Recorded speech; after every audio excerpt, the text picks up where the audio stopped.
Assalamu alaikum, chers frères et sœurs. Le peuple maudit de Israël.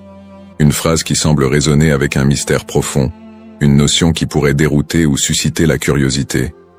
Pourquoi parler de malédiction, alors que l'histoire d'Israël est généralement associée à celle d'un peuple élu par Dieu? Pourtant, au fil des siècles, des textes anciens aux événements historiques récents, l'idée que le peuple d'Israël aurait pu être maudit a traversé les cultures, les religions et les esprits. Il est crucial de comprendre que ce sujet va bien au-delà des simples récits bibliques. Il s'ancre dans une histoire complexe, où la théologie, les prophéties et les malheurs historiques sont intimement liés. Cette notion de malédiction trouve son écho dans les croyances populaires, mais aussi dans des interprétations religieuses et culturelles, parfois mal comprises. Pourquoi ce sujet mérite-t-il notre attention aujourd'hui? Parce que ce n'est pas simplement un concept historique, mais une idée qui a façonné la perception mondiale d'un peuple tout au long des âges. Pour bien saisir la portée de cette notion, il est indispensable de remonter aux sources historiques et religieuses, de comprendre le contexte dans lequel ces croyances ont émergé, et de démêler les faits des mythes.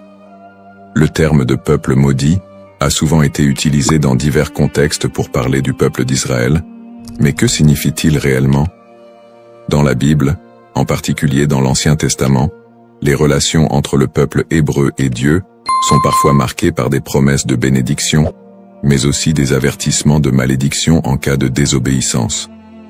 Dans le livre du Deutéronome, par exemple, Dieu promet des bénédictions à Israël s'ils obéissent à ses commandements, mais il y a également des malédictions redoutables s'ils s'en écartent.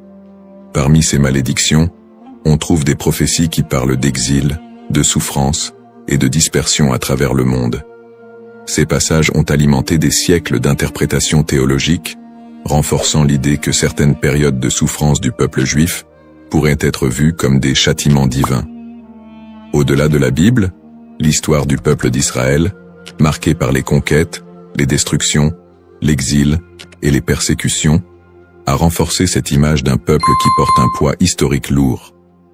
Depuis la destruction du premier et du second temple de Jérusalem, en passant par les diasporas forcées, jusqu'aux tragédies plus récentes comme la Shoah, beaucoup ont vu dans ces événements des échos de ces anciennes malédictions bibliques. Mais ces interprétations ne sont pas uniquement religieuses. Elles se sont parfois transformées en idéologie politique et sociale.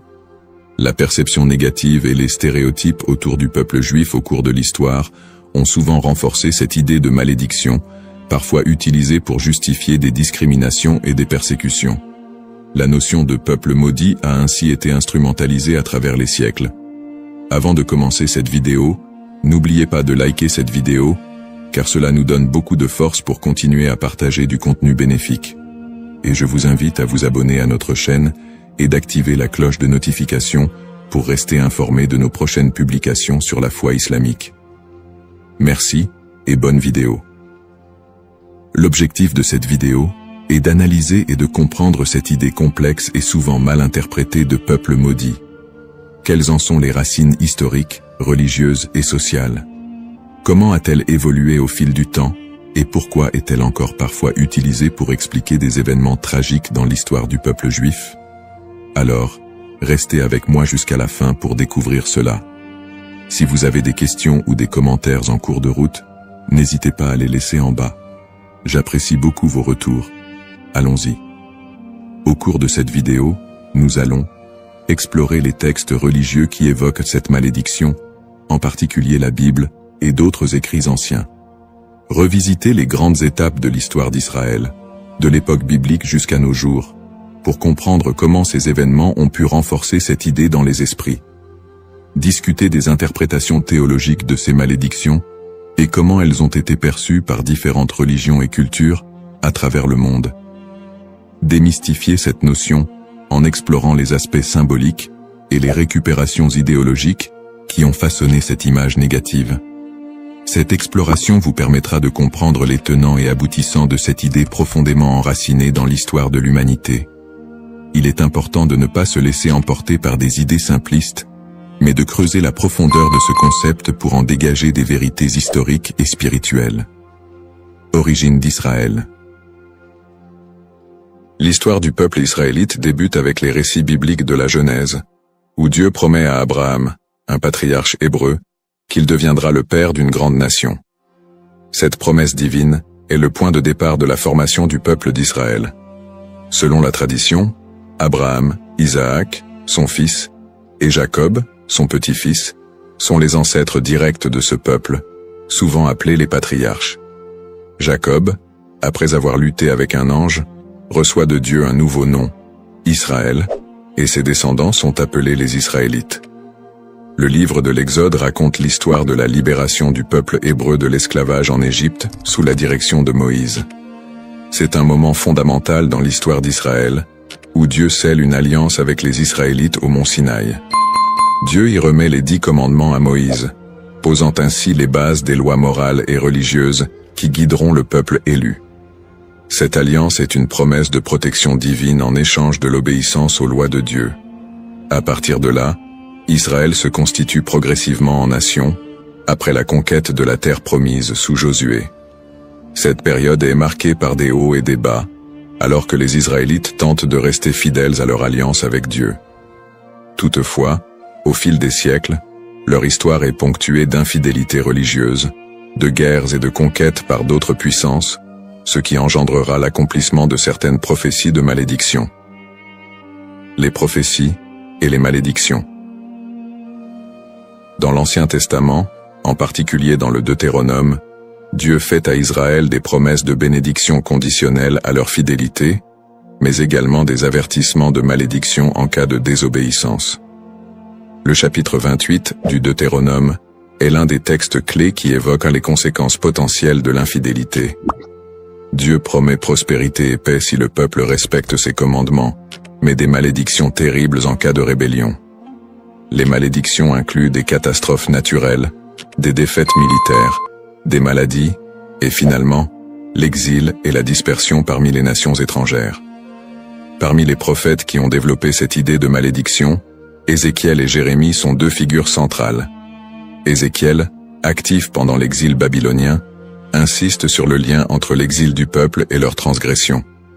Il prophétise que la destruction de Jérusalem et l'exil sont des punitions divines pour l'injustice sociale, l'idolâtrie et l'infidélité religieuse du peuple.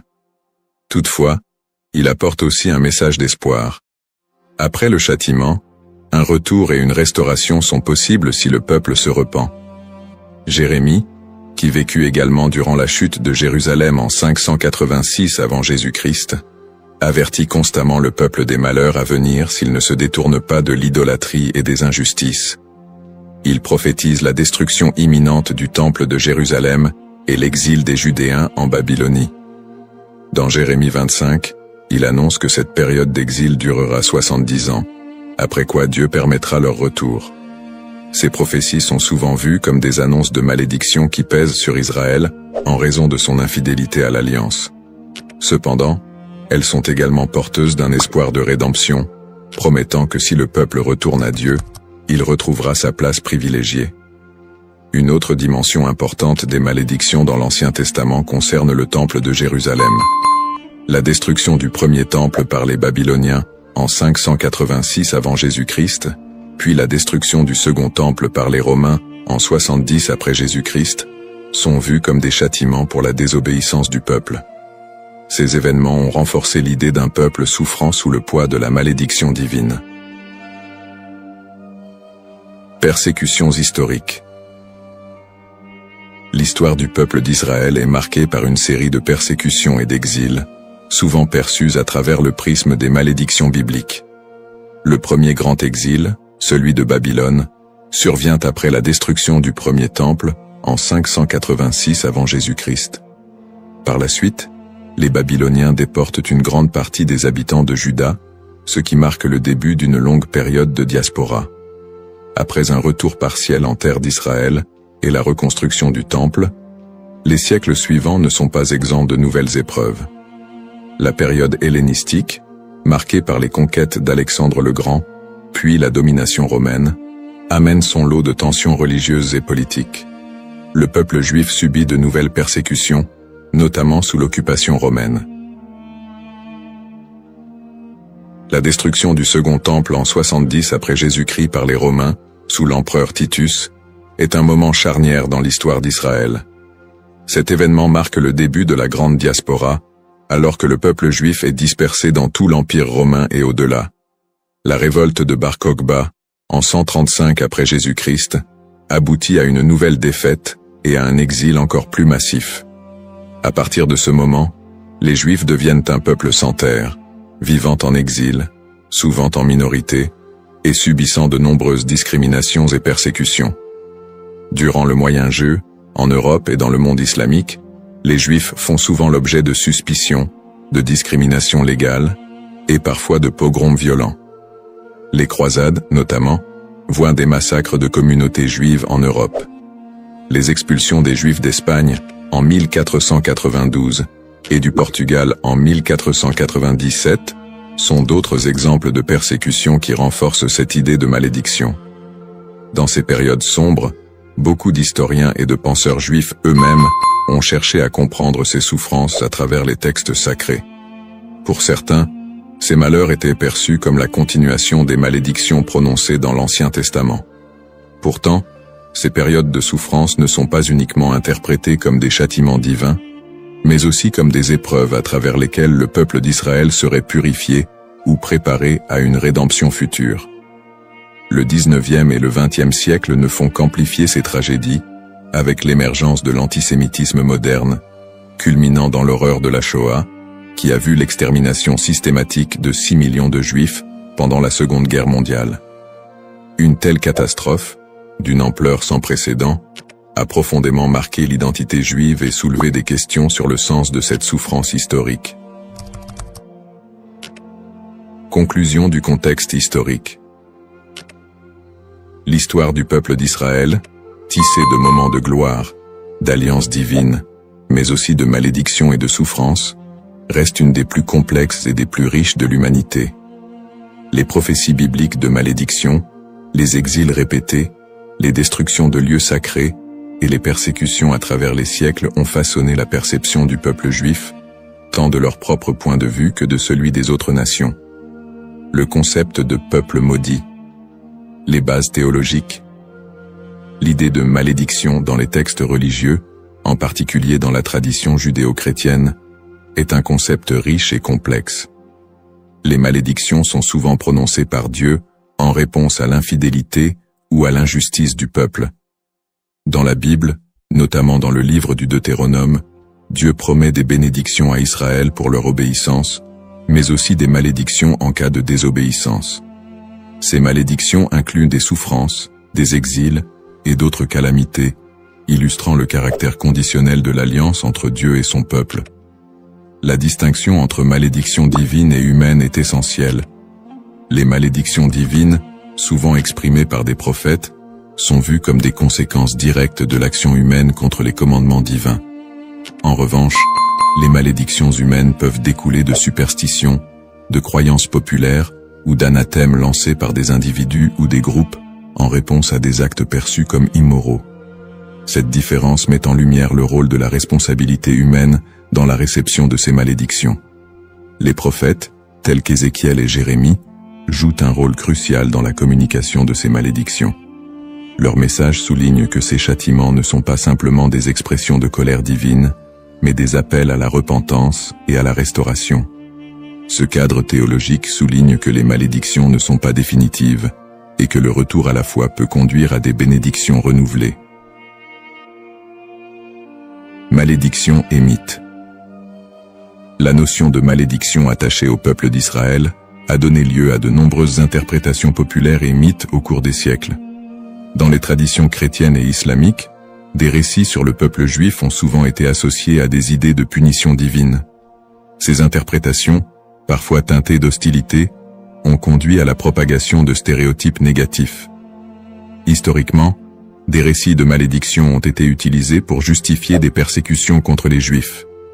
Par exemple, l'idée que le peuple juif a été maudit en raison de la crucifixion de Jésus a été utilisée pour alimenter l'antisémitisme. Ces interprétations ont pris racine dans des contextes sociopolitiques où le peuple juif était perçu comme un bouc émissaire, lors de périodes de crise ou de bouleversements sociaux. La manière dont ces malédictions ont été comprises et transmises à travers les siècles a également façonné les perceptions collectives du peuple juif. Les récits de souffrance et de malédiction ont souvent été amalgamés dans la culture populaire, créant un imaginaire collectif qui persiste jusqu'à aujourd'hui. Cette dynamique entre malédiction et mythe a ainsi contribué à la stigmatisation du peuple juif à travers l'histoire. Analyse moderne. Dans le contexte moderne, le concept de peuple maudit a pris des formes variées et a été réinterprété sous différents angles. L'antisémitisme historique, qui a trouvé ses racines dans ces idées de malédiction, demeure une réalité dans de nombreuses sociétés. Les stéréotypes associés à la malédiction continuent d'alimenter des préjugés, parfois de manière insidieuse, dans le discours contemporain. Cependant, avec l'essor des mouvements de droit civique et des études critiques sur l'antisémitisme, il y a eu une tentative de déconstruire cette notion de malédiction. Des intellectuels et des théologiens contemporains cherchent à recontextualiser les récits bibliques en mettant en avant le message de rédemption et de justice qui les sous-tend. L'idée que les souffrances du peuple juif sont uniquement le résultat de la malédiction divine est de plus en plus contestée, au profit d'une approche qui valorise la résilience et l'identité culturelle du peuple juif. De plus, dans le cadre des dialogues interreligieux, il est crucial de dépasser les interprétations qui associent la souffrance à une malédiction éternelle. Les traditions religieuses sont de plus en plus appelées à collaborer pour combattre les préjugés et promouvoir la compréhension mutuelle. Dans ce contexte, le concept de malédiction est réévalué, non pas comme une fatalité, mais comme une occasion de réflexion sur les injustices sociales et historiques. En somme, le concept de peuple maudit est profondément ancré dans l'histoire religieuse et culturelle. Il invite à une réflexion sur la manière dont les textes sacrés et les croyances ont été interprétés à travers les âges, souvent avec des conséquences tragiques. L'exploration de ce thème permet non seulement de mieux comprendre les défis historiques du peuple juif, mais aussi de s'engager dans un dialogue constructif sur les identités et les histoires partagées dans le monde contemporain. La diaspora et les épreuves du peuple juif vit en diaspora. La diaspora juive, qui a débuté avec l'exil babylonien au VIe siècle avant J.C., a été marquée par une série de défis sans précédent. Une fois dispersé à travers le monde, le peuple juif a dû naviguer dans des environnements souvent hostiles. Les communautés juives ont fait face à des persécutions, à des migrations forcées et à la ghettoisation, qui ont toutes contribué à forger leur identité collective. Dans de nombreux pays, les Juifs étaient considérés comme des étrangers, souvent sujets à la méfiance et à la stigmatisation. Dans l'Europe médiévale, par exemple, ils étaient fréquemment accusés de diverses calamités, comme la peste noire, et ont été victimes de violences antisémites. Les Juifs étaient souvent contraints de vivre dans des quartiers séparés, appelés ghettos, où leur liberté était limitée. Cette ghettoisation a servi à isoler les communautés juives, créant un environnement d'exclusion qui a renforcé les stéréotypes négatifs. Les migrations forcées ont également eu un impact considérable sur la vie juive en diaspora. Des expulsions massives, comme celle des Juifs d'Espagne en 1492, ont conduit à une dispersion rapide vers des régions comme l'Empire ottoman, le nord de l'Afrique et plus tard les Amériques. Ces déplacements ont souvent été motivés par des conditions de vie insupportables et des menaces physiques, mais ils ont également permis aux Juifs de préserver et d'adapter leur culture dans de nouveaux contextes. Malgré ces défis, les communautés juives ont réussi à maintenir leurs traditions et à s'adapter aux réalités locales. Elles ont développé des réseaux de solidarité, créant des institutions éducatives et religieuses pour assurer la transmission de leur héritage culturel et spirituel. Cette résilience face à l'adversité est une caractéristique marquante de l'expérience juive en diaspora. Les pogroms et l'Holocauste. Les pogroms, qui ont commencé en Europe à partir du IXe siècle, illustrent la violence persistante à laquelle les Juifs ont été confrontés. Ces émeutes violentes, souvent encouragées par des autorités locales, ont mené à des massacres, à des pillages et à des destructions de synagogues. Un des pogroms les plus connus est celui de Kitchinev en 1903, qui a entraîné la mort de dizaines de Juifs et laissé des centaines d'autres blessés. Le XXe siècle a vu la tragédie de l'Holocauste, un génocide qui a coûté la vie à 6 millions de Juifs pendant la Seconde Guerre mondiale. Les nazis ont systématiquement exterminé les Juifs européens, mettant en place des camps de concentration et d'extermination. Malgré ces persécutions violentes, de nombreuses histoires de survie émergent, mettant en lumière le courage et la détermination du peuple juif. Des groupes de résistance, des réseaux de sauvetage et des actes de bravoure individuels témoignent de la volonté de maintenir l'humanité et la dignité face à l'inhumanité. L'Holocauste a laissé une empreinte indélébile sur la mémoire collective juive. Les survivants ont dû reconstruire leur vie dans un monde souvent indifférent à leur souffrance. Cette tragédie a également catalysé des mouvements politiques qui ont conduit à la création de l'État d'Israël en 1948, un point tournant dans l'histoire juive moderne. Lutte pour l'identité et la terre promise. Les épreuves subies par le peuple juif en diaspora ont profondément influencé son identité collective. Face à l'adversité, une identité juive résiliente a émergé, mêlant traditions séculaires, pratiques religieuses et un sentiment d'appartenance à une histoire commune. Cette lutte pour la survie a également renforcé un lien indéfectible avec la terre d'Israël, considérée comme la terre promise dans la tradition juive. Ce lien a été ravivé tout au long de l'histoire, notamment lors des mouvements sionistes du XIXe et du XXe siècle, qui ont cherché à établir un foyer national juif en Palestine. Pour de nombreux juifs, la terre d'Israël représente non seulement un lieu géographique, mais également un symbole de liberté, d'identité et d'unité. Les événements tragiques de l'histoire juive, comme l'Holocauste, ont également renforcé l'urgence de cette quête, suscitant un mouvement pour un retour à la terre d'Israël. En somme, l'expérience de la diaspora a été marquée par des défis extrêmes, mais aussi par une résilience remarquable. Les persécutions, les pogroms et l'Holocauste ont non seulement laissé des cicatrices, mais ont également façonné une identité juive forte, ancrée dans une histoire partagée et un attachement profond à la terre d'Israël. Ce processus de formation de l'identité juive, en réponse aux épreuves, continue de jouer un rôle crucial dans la vie des Juifs du monde entier aujourd'hui.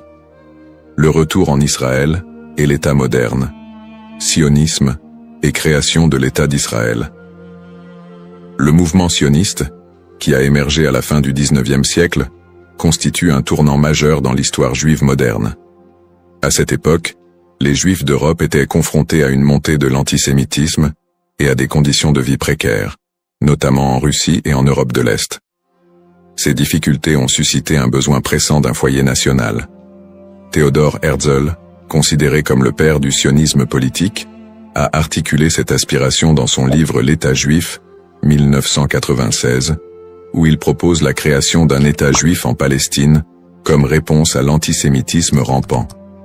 Le sionisme a pris plusieurs formes, allant du sionisme politique de Herzl à des visions plus socialistes et culturelles, comme celles de figures comme David Ben-Gourion et Ahad Ha'am. Le premier congrès sioniste a eu lieu à Bâle, en 1897, où les participants ont décidé de promouvoir l'établissement d'un foyer national juif en Palestine par des moyens diplomatiques et légaux. À la suite de la déclaration Balfour de 1917, dans laquelle le gouvernement britannique a exprimé son soutien à l'établissement d'un foyer national juif en Palestine, le mouvement sioniste a gagné en légitimité. Cependant, la réalité sur le terrain était complexe. La Palestine était alors habitée par une majorité arabe qui a vu l'immigration juive comme une menace pour ses droits et ses terres. Cette situation a semé les graines des conflits futurs. Après la Seconde Guerre mondiale et l'Holocauste, qui a décimé la population juive d'Europe, le besoin d'un refuge sécurisé a été accentué. En 1947, l'Assemblée générale des Nations unies a voté pour diviser la Palestine en deux États, un juif et un arabe. Les leaders juifs ont accepté le plan, mais les dirigeants arabes l'ont rejeté. Le 14 mai 1948, David Ben-Gourion a proclamé l'indépendance de l'État d'Israël, ce qui a entraîné la première guerre israélo-arabe. En dépit de l'opposition régionale, Israël a réussi à établir un État et à absorber un grand nombre de réfugiés juifs du monde entier, notamment des survivants de l'Holocauste. Conflit moderne. Depuis sa création, l'État d'Israël a été plongé dans une série de conflits régionaux qui ont souvent été alimentés par des tensions ethniques et religieuses. Les guerres avec les pays arabes voisins, notamment les guerres de 1948, 1967 et 1973, ont défini les frontières et les relations diplomatiques de l'État moderne. Les tensions avec les populations palestiniennes ont également été une source constante de conflits, culminant avec les intifadas des années 1980 et 2000, où des soulèvements populaires ont éclaté en réponse à l'occupation israélienne des territoires palestiniens. Le conflit israélo-palestinien est un point focal des tensions au Moyen-Orient, où des questions de droits territoriaux, d'autodétermination et de sécurité se croisent. Les territoires de la Cisjordanie et de Gaza sont devenus des symboles de la lutte pour la reconnaissance et la dignité des Palestiniens. Les colonies israéliennes en Cisjordanie et les conditions de vie à Gaza ont engendré des critiques internationales et des tensions croissantes. Sur le plan religieux, les sites sacrés tels que Jérusalem revêtent une signification particulière pour les Juifs, les chrétiens et les musulmans, exacerbant les conflits. L'accès aux lieux saints est souvent un point de discorde, avec des épisodes de violence autour du mont du Temple et du dôme du Rocher. Peut-on encore parler d'un peuple maudit aujourd'hui? La question de savoir si l'on peut encore parler d'un peuple maudit aujourd'hui mérite d'être examinée sous différents angles. D'une part, le peuple juif a par moments été perçu comme victime d'une malédiction, surtout dans le contexte des souffrances historiques, des persécutions et de l'Holocauste. Cette perception s'est parfois traduite par des stéréotypes négatifs et un antisémitisme durable qui persistent encore dans certaines sociétés contemporaines. D'autre part, l'idée de peuple maudit ne rend pas pleinement compte de la résilience, de l'innovation et des contributions culturelles des Juifs à la société mondiale. Après des siècles de persécution, les Juifs ont réussi à établir un État souverain, à revitaliser leur culture et à jouer un rôle significatif dans divers domaines tels que la science, l'art et la politique. Cette renaissance culturelle et nationale contredit l'idée d'une malédiction éternelle. Aujourd'hui, beaucoup de Juifs se définissent non pas par leurs souffrances passées, mais par leur identité culturelle et leur engagement envers des valeurs de justice, de paix et de coexistence. L'État d'Israël, bien qu'encore confronté à des défis internes et externes, est un symbole de survie et de détermination pour de nombreux Juifs dans le monde. Ainsi, plutôt que de voir le peuple juif à travers le prisme d'une malédiction, il est plus approprié de reconnaître la complexité de son histoire, marquée par des luttes et des triomphes, et d'appréhender la diaspora juive comme une histoire d'espoir, de résilience et de quête d'identité. Dans cette exploration du thème du peuple maudit d'Israël, nous avons retracé l'histoire complexe des Juifs, de leurs origines dans l'Antiquité à leur établissement moderne en tant qu'État souverain. Nous avons examiné le contexte historique et religieux, en soulignant les épreuves de la diaspora, les persécutions et les tragédies comme les pogroms et l'Holocauste. En analysant le concept de malédiction, nous avons également vu comment il a été utilisé pour justifier des stéréotypes et des violences à l'encontre des Juifs au fil des siècles. Nous avons ensuite discuté du mouvement sioniste qui a mené à la création de l'État d'Israël en 1948, ainsi que des conflits régionaux qui en ont découlé, notamment avec les populations palestiniennes. Ces tensions, alimentées par des enjeux historiques, ethniques et religieux, continuent de façonner la réalité actuelle du pays. En réfléchissant à l'évolution du terme « maudit », il est crucial de reconnaître qu'il a souvent été employé de manière péjorative pour désigner le peuple juif et justifier des injustices. Cependant, au fil du temps, cette notion a été déconstruite. De nos jours, parler de peuple maudit ne rend plus compte de la diversité et de la résilience des communautés juives. Au contraire, il est essentiel de voir le peuple juif comme porteur d'une riche culture, d'une identité dynamique et d'une volonté indéfectible de vivre et de prospérer, malgré les défis historiques. Pour conclure, j'invite chacun d'entre vous à approfondir ce sujet fascinant et complexe. Prenez le temps d'explorer les multiples facettes de l'histoire juive, d'écouter des voix variées et de réévaluer vos propres perceptions sur le peuple juif et son héritage. En favorisant la compréhension et l'empathie, nous pouvons tous contribuer à un dialogue constructif qui transcende les stéréotypes et promeut la paix et la coexistence. Le parcours historique du peuple juif est une leçon pour tous sur la résilience, l'identité et la quête de justice. Assalamu alaikum wa rahmatullahi wa barakatuh, chers frères et sœurs. Bienvenue sur notre chaîne, Parole d'Allah. Aujourd'hui, nous plongeons dans l'un des moments les plus spirituels de l'année, le mois de Ramadan. Ce mois béni, où les portes du paradis s'ouvrent et celles de l'enfer se ferment, est un moment de purification de l'âme et de rapprochement avec notre Créateur. Le Ramadan est une période durant laquelle notre lien avec Allah se renforce par la prière, le jeûne et surtout l'invocation, doua. Chaque prière et chaque doua prononcée en ce mois possède une force et une bénédiction particulière. Dans cette vidéo, nous allons explorer un doua spécifique, puissant et significatif que vous pouvez réciter pendant ce mois sacré. Nous verrons comment cette invocation peut transformer nos vies et nous rapprocher davantage de la miséricorde d'Allah. Avant de commencer cette vidéo, n'oubliez pas de liker cette vidéo, car cela nous donne beaucoup de force pour continuer à partager du contenu bénéfique. Et je vous invite à vous abonner à notre chaîne et d'activer la cloche de notification pour rester informé de nos prochaines publications sur la foi islamique. Partagez-la avec vos proches et laissez un commentaire pour me dire ce que vous en pensez. Merci et bonne vidéo. L'importance du doua dans le mois de Ramadan. Le mois de Ramadan est une période inégalée dans l'année où Allah accorde une miséricorde et une bénédiction infinie à ceux qui s'y consacrent pleinement.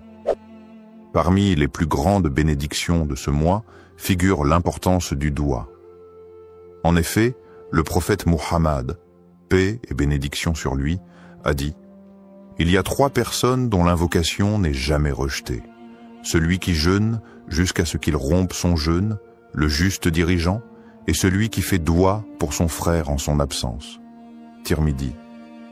Ce hadith montre clairement que pendant le Ramadan, les invocations sont particulièrement efficaces et puissantes. Le mois de Ramadan est un moment unique où les portes du ciel sont largement ouvertes et où Allah écoute plus attentivement les prières de ses serviteurs. C'est un mois de pardon et de miséricorde, une occasion en or pour demander à Allah ce que l'on désire, que ce soit la purification de l'âme, la guérison ou la bénédiction dans nos vies. Le prophète Muhammad, paix et bénédiction sur lui, nous a également enseigné que, quand le Ramadan commence, les portes du paradis s'ouvrent, les portes de l'enfer se ferment et les démons sont enchaînés. Sahih al-Bukhari. Cela témoigne de l'atmosphère spirituelle particulièrement propice pour faire des doua pendant ce mois. Le mois de Ramadan est aussi l'occasion de vivre des événements spirituels d'une importance capitale, notamment la nuit du destin, Laylat al-Qadr. Cette nuit, qui se trouve dans les 10 derniers jours de Ramadan, est mieux que 1000 mois. Le Coran dit « La nuit du destin est meilleure que 1000 mois ». Sourate al-Qadr, 97, 3. Pendant cette nuit, les anges descendent sur la terre et les prières sont exaucées. C'est donc le moment idéal pour faire des douas, car Allah, dans sa grandeur et sa miséricorde infinie, accorde une attention toute particulière à ses serviteurs en cette période. C'est un mois où chaque prière devient une opportunité d'obtenir des bénédictions et des réponses divines. Le doua est un acte d'humilité et de soumission totale à Allah, et pendant le mois de Ramadan, cet acte est particulièrement favorisé. Nous devons saisir cette occasion pour purifier nos cœurs, solliciter le pardon d'Allah et demander des bénédictions pour nous-mêmes, nos proches, et même pour l'ensemble de la communauté musulmane. Le doua du Ramadan, signification et puissance. Le doua est un acte de soumission et de demande auprès d'Allah, Et pendant le mois de Ramadan, cet acte prend une dimension particulière.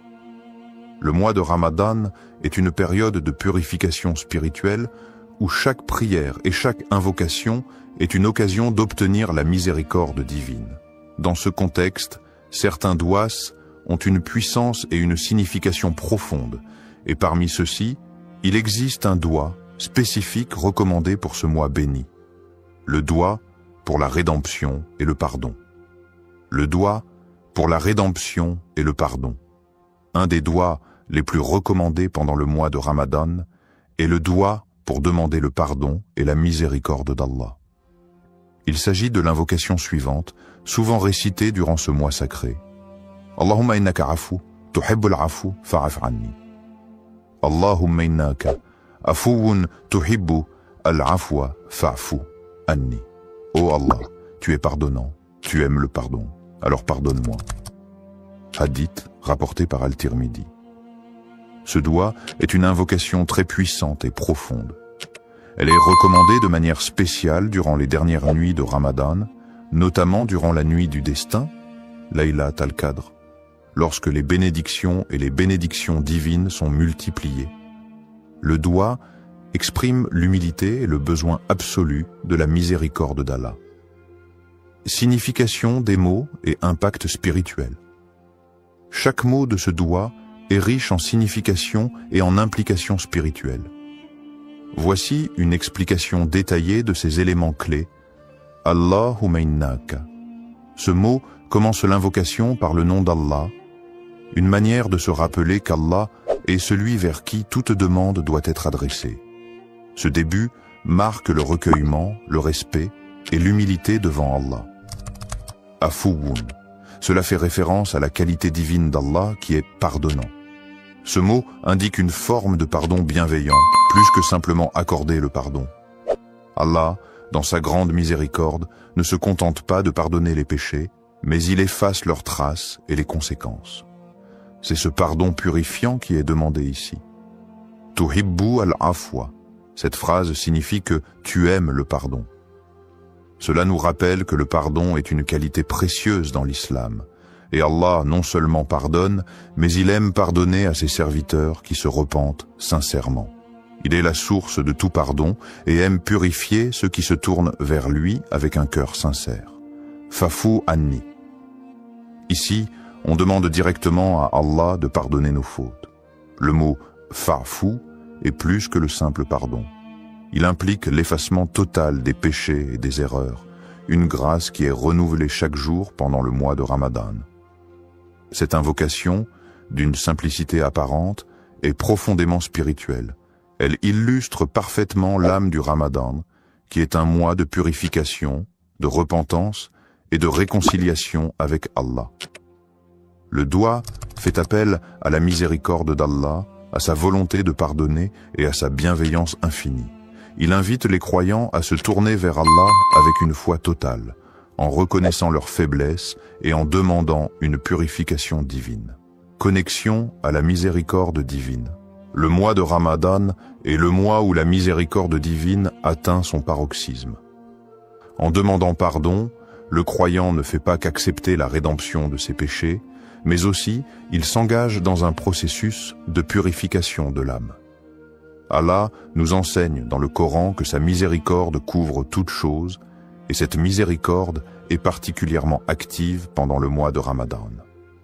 Le prophète Muhammad, paix et bénédiction sur lui, a dit « Celui qui jeûne pendant le mois de Ramadan avec foi et espérant la récompense d'Allah, ses péchés passés lui seront pardonnés. » Sahih al-Bukhari. Le doua pour le pardon est une clé pour accéder à cette miséricorde. Ce mois de Ramadan est, pour chaque musulman, une occasion de se libérer des chaînes de ses péchés, de se purifier et de se rapprocher de la clémence infinie d'Allah. La répétition de ce doua crée une connexion constante avec la miséricorde divine et rappelle aux croyants qu'Allah est toujours prêt à pardonner ceux qui reviennent vers lui avec sincérité. Bénédictions liées à l'écoute de ce doua. Les bénédictions de ce doua sont innombrables. Lorsque nous récitons cette invocation, nous sollicitons le pardon d'Allah et en retour, Allah nous accorde plusieurs bénédictions spirituelles, le pardon des péchés. Comme mentionné précédemment, réciter ce doigt avec foi et sincérité efface nos péchés, même les plus grands. La purification du cœur, la miséricorde divine, demandée dans cette invocation, purifie le cœur du croyant, enlevant l'orgueil, la colère et la rancune. La proximité d'Allah. En demandant pardon à Allah, nous établissons un lien plus intime avec lui. Le doigt nous rappelle que nous sommes toujours dépendants de sa miséricorde et que notre relation avec lui est celle d'un serviteur humble. Les bénédictions dans la vie. Le pardon d'Allah pendant le Ramadan se traduit également par des bénédictions dans notre vie quotidienne. Ces bénédictions peuvent se manifester sous forme de paix intérieure, de prospérité spirituelle et matérielle, et d'un sentiment général de bien-être. En conclusion, le doigt du Ramadan est une clé spirituelle puissante qui ouvre les portes de la miséricorde d'Allah et nous permet de vivre ce mois sacré dans une pureté renouvelée.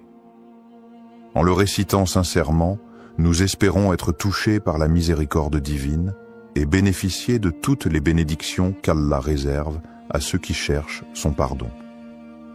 Histoire inspirante. Un doigt écouté pendant Ramadan. Il y a quelques années, un frère musulman nommé Ahmed vivait un moment difficile dans sa vie. Il avait perdu son emploi, sa situation financière était instable et il ressentait une profonde inquiétude quant à son avenir. Chaque jour, il se battait contre la peur et le doute, se demandant s'il serait capable de subvenir à ses besoins et à ceux de sa famille. En ce mois de Ramadan, il décida de se tourner pleinement vers Allah, espérant que ce mois sacré, porteur de bénédictions, serait l'occasion pour lui de trouver une réponse divine. Ahmed avait toujours été un croyant fidèle, mais dans ces moments de détresse, sa foi était mise à l'épreuve. Il se souvint des paroles du prophète Muhammad, paix et bénédiction sur lui. Il n'y a rien de plus noble que de faire appel à Allah avec une invocation sincère, et Allah répondra, mais selon ce qui est meilleur pour vous. Sahih Muslim. Conscient de la miséricorde infinie d'Allah, il se dit qu'il devait faire confiance à Allah, peu importe l'issue de sa situation. Durant les nuits du Ramadan, Ahmed s'isola dans sa chambre après la prière de Tarawih, un moment calme où il pouvait se concentrer pleinement sur son invocation. Avec une profonde humilité et sincérité, il leva les mains vers Allah et récita ce doigt. Allahumma inni abduk wa ibnu abdik wa ibnu ummatik, nasiyati biyadik, madin fi hukmik, adlu fi qada'uk, asalika bi kulli ismin huwa lak, سميت به نفسك أو أنزلته في كتابك أو علمته أحدا من خلقك أو استأثرت به في علم الغيب عندك أن تجعل القرآن ربيع قلبي ونور صدري وجلاء حزني وذهاب همي اللهم إني عبدك وابن عبدك وابن آمتك ناسيتي بيدك معذن في حكمك عدل في قضائك أسألك بكل اسم هو لك سميته به نفسك أو أنزلته في كتابك أو علمته أحدا من خلقك أو استأثرت به في علم الغيب عندك أن تجعل القرآن ربيع قلب ونور صدر وجلاء حزن وذهاب همي. Ô Allah, je suis ton serviteur, fils de ton serviteur et fils de ta servante. Mon destin est entre tes mains et tout ce que tu ordonnes est juste et équitable. Je te demande, par tous les noms qui t'appartiennent, que tu as révélé dans ton livre ou enseigné à l'un de tes créatures, ou gardé dans le secret de ton savoir divin, que le Coran devienne le printemps de mon cœur, la lumière de ma poitrine, la guérison de ma tristesse et la disparition de mon souci. Cette invocation, exprimant une demande de guérison spirituelle, de paix intérieure et de bénédiction dans la vie d'Ahmed, marqua un tournant dans son Ramadan. Il répéta ce doigt avec une foi inébranlable, se rappelant que Ramadan est le mois où les portes de la miséricorde d'Allah sont largement ouvertes. Chaque mot de l'invocation résonnait profondément dans son cœur, et il ressentait une connexion spéciale avec Allah pendant ces moments de solitude. Les jours passaient, Et bien que la situation extérieure d'Ahmed ne changeait pas immédiatement, il ressentait une paix intérieure qu'il n'avait pas connue depuis longtemps.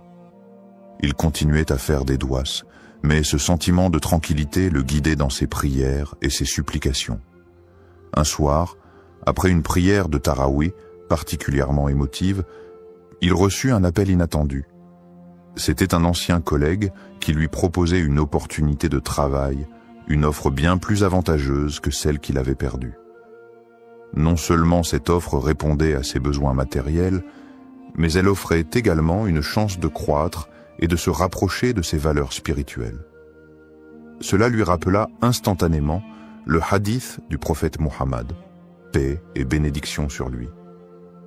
Quand Allah aime un serviteur, il l'éprouve. Sahih al-Bukhari.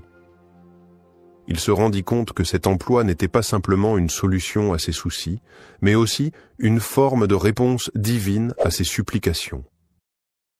Au-delà de l'aspect matériel, Ahmed ressentait dans son cœur une profonde gratitude envers Allah.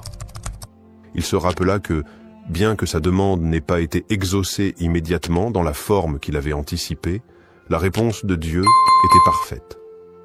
Allah avait agi selon ce qui était le meilleur pour lui, non seulement en lui offrant une réponse à ses besoins, mais aussi en renforçant sa foi, en lui enseignant la patience, et en lui montrant que la miséricorde divine se manifeste de manière subtile et inouïe.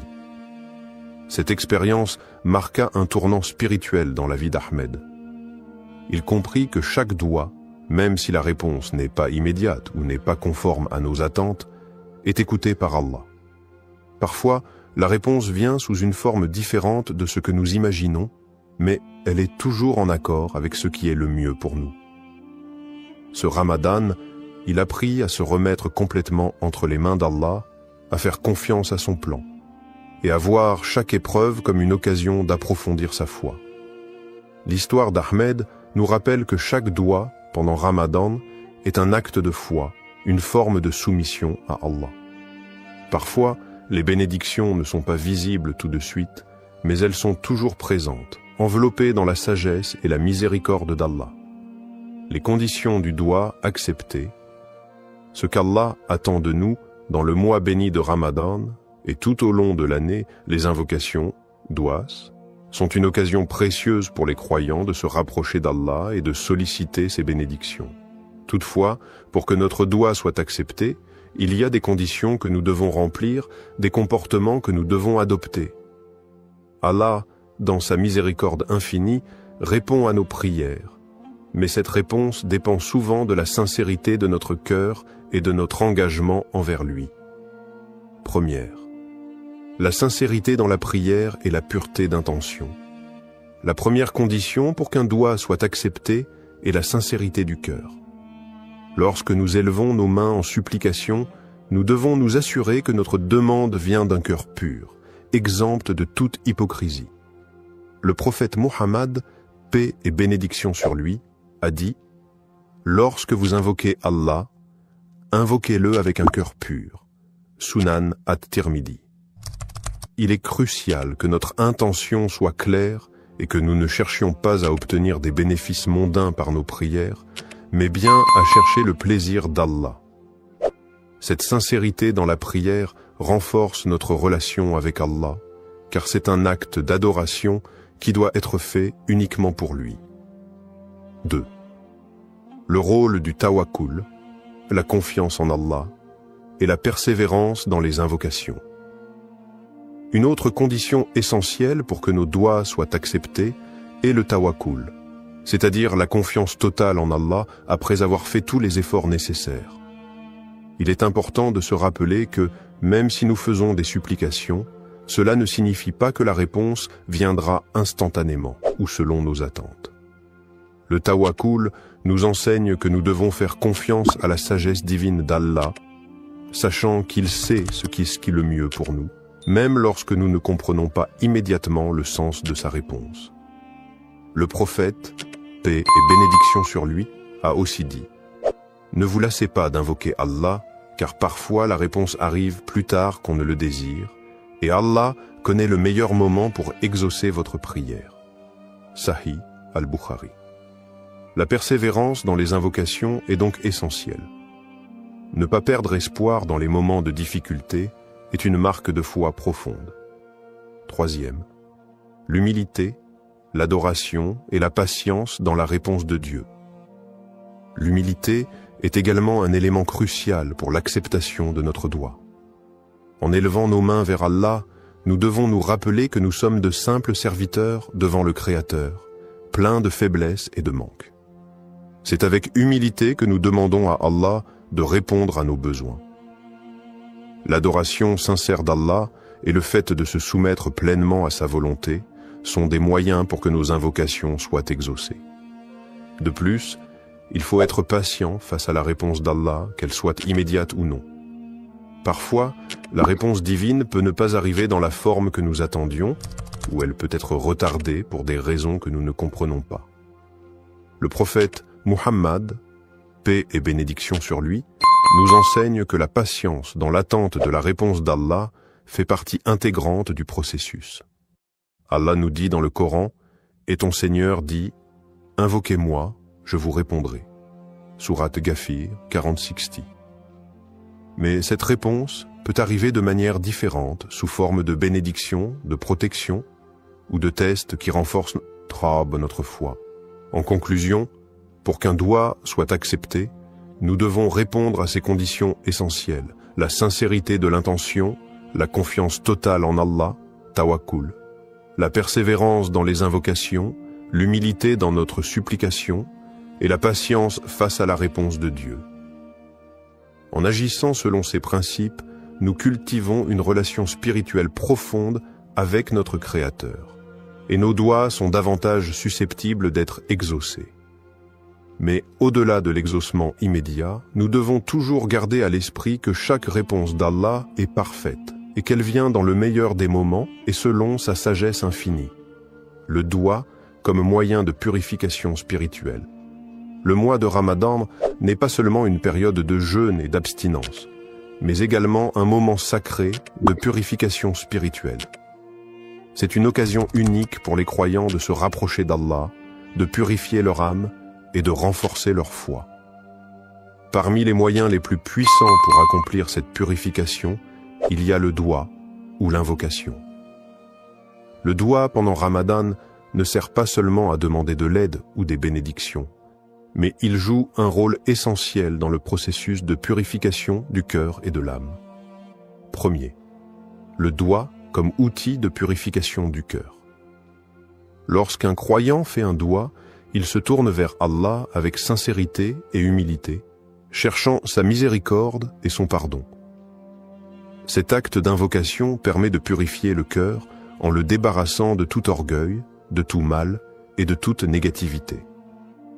Le prophète Muhammad, paix et bénédiction sur lui, a dit « Il n'y a rien de plus purifiant pour le cœur que de se rappeler d'Allah. » Sahih Muslim. Ainsi, chaque doua est une occasion de purifier son cœur en se souvenant constamment de la grandeur et de la miséricorde d'Allah. Le doua permet également de renforcer la relation intime avec Allah. En invoquant Allah, on reconnaît sa dépendance totale envers lui, ce qui éveille un sentiment profond de soumission et de gratitude. Ce processus aide à purifier le cœur des distractions mondaines et à focaliser notre attention sur ce qui est véritablement important dans la vie, l'adoration d'Allah. 2. L'aspect de repentance et d'auto-amélioration pendant le Ramadan. Le mois de Ramadan est le mois de la purification spirituelle par excellence. C'est un moment où les portes du pardon sont largement ouvertes et où chaque croyant a l'opportunité de se purifier par la repentance, tauba, et de demander pardon à Allah pour ses péchés passés. Le doua joue un rôle clé dans ce processus de repentance. En demandant pardon avec sincérité, le croyant se purifie de ses fautes et rétablit une connexion plus forte avec Allah. Le prophète Muhammad, paix et bénédiction sur lui, a dit « Quiconque demande pardon pendant le Ramadan, Allah lui pardonne. » Sunan al-Tirmidhi. Cette promesse divine est un rappel puissant de la miséricorde d'Allah. Lors de nos invocations, il est important de nous repentir sincèrement de nos péchés et de demander à Allah de purifier notre cœur et notre âme. Le doigt devient ainsi un acte de purification, non seulement de nos actions passées, mais aussi un moyen d'améliorer notre caractère et d'aller vers une version meilleure de nous-mêmes. Troisième, le doigt comme moyen de purification spirituelle profonde. Le doigt n'est pas seulement une demande d'aide, mais il est aussi une méthode pour nous purifier en tant qu'individus. C'est une manière d'implorer Allah de nous guider sur le droit chemin, d'effacer les imperfections de notre âme et de nous accorder la paix intérieure. Chaque invocation nous aide à nous détacher des préoccupations matérielles et à renforcer notre connexion avec Allah. Le Coran nous rappelle l'importance de la purification du cœur et de l'âme, notamment dans le verset suivant. Le jour où ni les biens ni les enfants ne profiteront, sauf celui qui viendra à Allah avec un cœur pur. Sourate Ash-Shu'ara, 26, 88 à 89. Ce verset souligne la nécessité d'avoir un cœur purifié pour mériter la proximité d'Allah et sa récompense. C'est dans le doua que le croyant trouve un moyen puissant de purifier son âme et de se préparer pour l'au-delà. Quatrième, la purification par l'humilité et la sincérité. Un autre aspect du doua pendant Ramadan est l'humilité qu'il induit. En levant les mains vers Allah et en lui demandant ce dont nous avons besoin, nous reconnaissons notre faiblesse et notre dépendance totale envers lui. Cette humilité est un moyen puissant de purifier notre cœur, car elle nous libère de l'orgueil et du sentiment d'autosuffisance qui peut parfois entraver notre spiritualité. Le prophète, paix et bénédiction sur lui, a dit « Celui qui est humble pour Allah, Allah l'élèvera. » Sahih Muslim. En étant sincères et humbles dans notre invocation, nous permettons à Allah de purifier notre cœur et de nous élever spirituellement. Le doigt devient ainsi une forme d'adoration en soi, un acte de soumission à Allah qui nettoie l'âme et éveille une conscience spirituelle plus profonde. C'est à travers cette pratique régulière que nous pouvons espérer purifier nos intentions, notre cœur, et nous rapprocher davantage de notre Créateur. Conclusion, le doigt, pendant le mois de Ramadan, n'est pas simplement un acte de demande, mais une forme de purification spirituelle qui nous aide à nettoyer notre cœur, à nous repentir et à nous améliorer spirituellement. En nous tournant vers Allah avec sincérité, humilité et foi, nous pouvons purifier nos âmes des péchés et des distractions du monde. Le mois de Ramadan, avec ses bénédictions et sa miséricorde infinie, est l'occasion idéale pour accomplir cette purification, se rapprocher d'Allah et renforcer notre engagement à mener une vie pure, pleine de foi et de dévotion. L'écoute du doigt et l'acceptation de la volonté d'Allah. Lorsqu'un croyant fait un doigt, il se soumet à la volonté divine et attend la réponse d'Allah avec foi et confiance.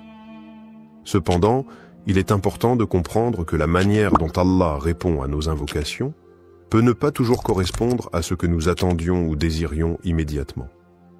L'acceptation de la volonté d'Allah, même quand la réponse à notre doigt semble différente de ce que nous avons demandé, est un aspect fondamental de la foi musulmane. Cela relève de la conviction profonde que tout ce qu'Allah fait est pour notre bien, même si nous ne comprenons pas toujours les raisons de sa réponse. Premier, croire que toute réponse divine est pour notre bien. Le prophète Muhammad, paix et bénédiction sur lui, a dit « Il se peut que vous détestiez quelque chose alors qu'Allah a placé un grand bien dans cela. » Sourate Al-Baqarah, 216. Cette parole nous enseigne que même lorsque la réponse d'Allah semble être un refus ou un retard dans notre demande, cela peut être en réalité un bien pour nous. Allah, dans sa sagesse infinie, connaît ce qui est meilleur pour nous, et parfois ce que nous demandons ne correspond pas à ce que nous avons réellement besoin. Il est aussi essentiel de comprendre que la réponse d'Allah peut se manifester de différentes manières, soit par l'exaucement direct de notre demande, soit par un retard dans la réponse pour tester notre patience et notre foi, ou encore en nous épargnant un mal que nous ne voyons pas. Le prophète Muhammad, paix et bénédiction sur lui, a dit « Aucun de vos souhaits n'est perdu, il y a toujours une réponse, soit immédiate, soit différée, soit le mal est éloigné de vous. » Cette acceptation de la volonté divine est ce qui nous permet de maintenir une relation de confiance et de soumission envers notre Créateur. Deuxième, l'adab du doigt, faire une invocation avec la bonne manière. Il est essentiel d'adopter la bonne manière, adab, lorsqu'on fait un doigt. Cela inclut plusieurs aspects. Faire preuve de sincérité, se tourner vers Allah avec humilité et respecter les moments propices pour invoquer, tels que les heures de la nuit, le vendredi ou pendant le mois de Ramadan. Le prophète, paix et bénédiction sur lui, a recommandé de commencer chaque doigt par des louanges pour Allah et des prières sur le prophète, puis de présenter notre demande avec dévouement et foi. La patience est également une partie essentielle de l'adab du doigt. Ne pas être pressé de recevoir une réponse immédiate et accepter que la réponse d'Allah arrive au moment qu'il a jugé bon est une forme de respect envers la sagesse divine. Il est aussi important de ne pas abandonner la prière, même si la réponse semble tarder. Le prophète, paix et bénédiction sur lui, a dit « L'invocation d'un croyant est toujours exaucée, tant qu'il ne se lasse pas et ne dit pas « J'ai prié, mais je n'ai pas eu de réponse ». Sahih Muslim. Troisième, la patience et la gratitude envers Allah. L'un des principes les plus profonds lorsqu'il s'agit d'écouter et d'accepter le doigt, c'est de développer la patience, sabre. Lorsque la réponse d'Allah tarde ou diffère de ce que nous attendions, il est crucial de faire preuve de patience et de ne pas perdre espoir. La patience, en attendant la réponse d'Allah, est une forme d'adoration en soi, et c'est par cette patience que nous prouvons notre foi et notre soumission totale à sa volonté. La gratitude, shukr, envers Allah, que la réponse soit positive ou différente de ce que nous espérions, est également essentielle. Remercier Allah pour toutes les bénédictions, même celles que nous ne comprenons pas immédiatement, nous aide à renforcer notre foi et à accepter la réponse divine avec un cœur apaisé.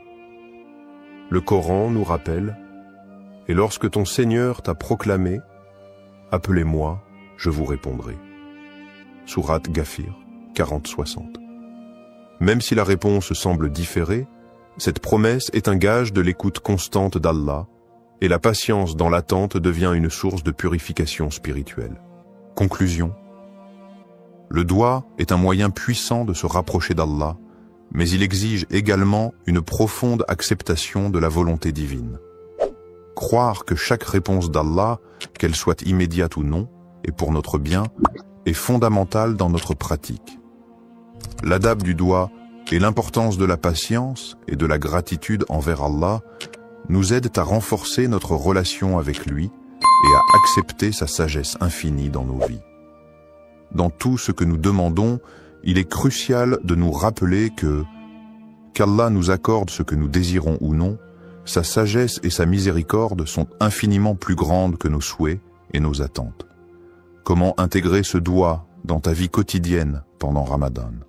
Le mois de Ramadan est un moment privilégié pour se rapprocher d'Allah, purifier son âme et renforcer sa foi.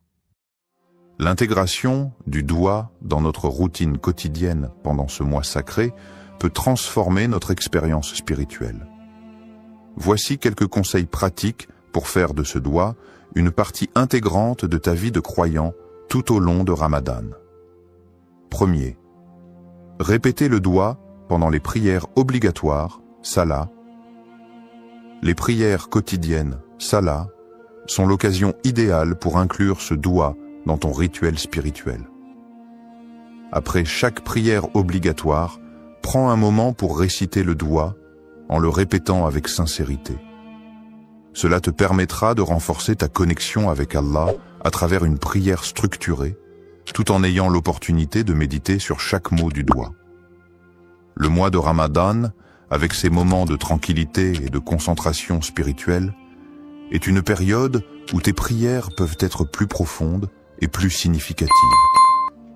Ne limite pas ce doigt à des moments précis. Chaque salat est une occasion de répéter cet appel à la miséricorde divine. Plus tu répètes le doigt avec dévotion, plus tu t'imprègnes de ses significations profondes. 2. Intégrer le doigt dans tes moments de recueillement. Outre les prières obligatoires, les moments de recueillement tels que le tahajjud, prière de la nuit, le duha, prière du matin, ou même la période du fajr, avant l'aube, sont des occasions parfaites pour formuler ce doigt. Pendant ces moments de tranquillité, où l'esprit est plus apaisé, tu peux te concentrer pleinement sur les paroles que tu prononces et les émotions qu'elles suscitent. Ces moments de solitude avec Allah permettent de formuler des invocations sincères et réfléchies. Pendant Ramadan, profite de ces instants pour faire du doigt une pratique régulière et utilise chaque prière pour renforcer ton lien avec Allah. Le doigt pendant le tahajjud, en particulier, est une supplication qui est souvent exaucée, car ce moment est un des plus propices pour obtenir la miséricorde divine. 3. Méditer sur les significations profondes du doigt. Il est important de ne pas simplement réciter le doigt mécaniquement, mais de méditer sur les mots et leurs significations. Lorsque tu récites ce doigt, prends le temps de réfléchir sur chaque phrase. Quel impact spirituel a chaque mot? Comment cela résonne-t-il avec ta situation personnelle, tes luttes, tes espoirs et tes désirs spirituels? Par exemple, en méditant sur les mots de demande de pardon et de miséricorde, tu peux comprendre combien ces qualités d'Allah sont immenses et comment elles affectent ta vie quotidienne. Chaque phrase de ce doigt peut être une opportunité d'introspection. L'important est de ne pas se contenter de la répétition, mais de vivre chaque mot avec une intention claire, ouverte à la guidance d'Allah. 4. Utilisez des moments de transition dans la journée pour répéter le doigt. Au-delà des prières formelles, utilise les moments de transition de ta journée pour intégrer ce doigt.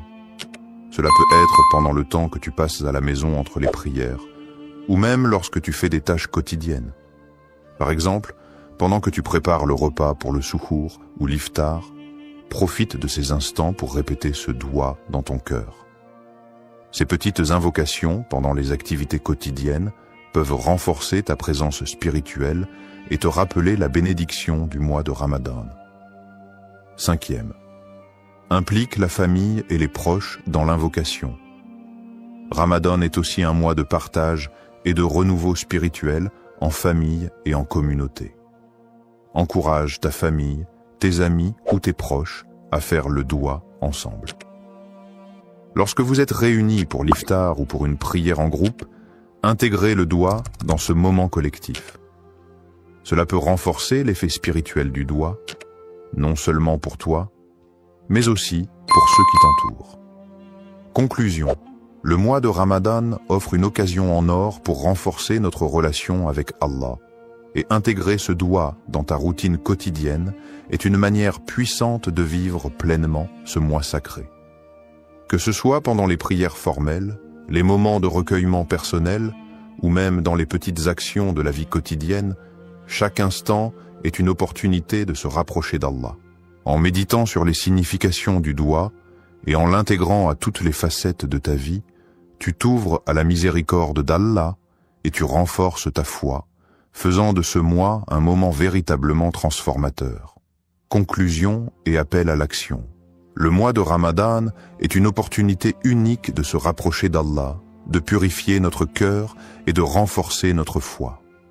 Le doigt que nous avons exploré aujourd'hui est un moyen puissant d'attirer la miséricorde divine et de recevoir les bénédictions qu'Allah nous accorde généreusement pendant ce mois sacré. Je t'encourage à inclure ce doigt dans ta vie quotidienne pendant Ramadan, à le réciter avec sincérité et concentration, et à méditer sur ses significations profondes. Fais de ce doigt une partie intégrante de tes prières et de tes moments de recueillement. que ce mois sacré soit une occasion de purification et de renouvellement spirituel. Si cette vidéo t'a inspiré, partage-la avec tes proches, ta famille et tes amis. Invite-les à intégrer ce doigt dans leur vie aussi, pour que nous puissions tous bénéficier de la miséricorde infinie d'Allah.